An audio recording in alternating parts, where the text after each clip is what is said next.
बाप पड़ा, बेटा पड़ा, तुम्हारा भाई पड़ा, तेरा खामन पड़ा हुआ है। अब उस बीबी के ईमान को सलाम हो।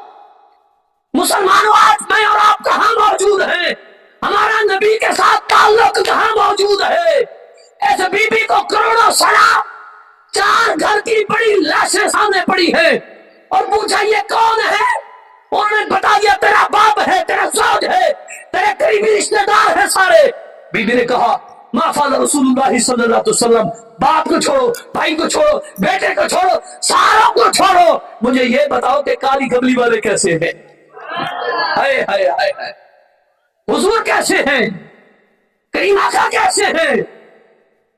साहबे किराम ने आगे जो जवाब दिया वो कहने लगे यक़ूलून आबाकी।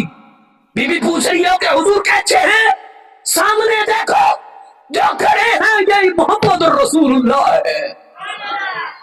मदीने में रहती होगी, जानती होगी, लेकिन इसके मुस्तफा में यूं मुस्तगरक थी, यूं आशिकाना मिजाज था कि तमाम मक़बूलीन के बावजूद ना उनको पहचाना ना रसूलुल्लाह सल्लल्लाहु अलैहि वसल्लम को।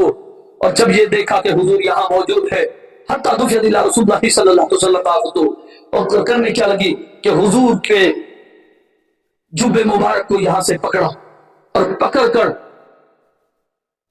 छोटे छोटे सांस लेते हुए चीख चीखकर बीबी कहने लगी कि आका, हम मक्का छोड़कर आपकी खातिर आए, आपकी वजह से कुरान मिला, आपकी वजह से इस्लाम मिला, आपकी वजह से रब रहमान मिला, आपकी वजह से जन्नत मिलनी है। हमारी इस कायनात में सब कुछ हुजूर आप ही तो है। आप सलामत रहे, कायनात में किसी की जरूरत नहीं है। ऐसा ईमान वाला यार कोई बंदा ला करके दिखाए। आज के मर्दों, आज के मुसलमानों, आज के 2 नंबर आशिकों से करोड़ गुना इस बीबी का ईमान कामिल था।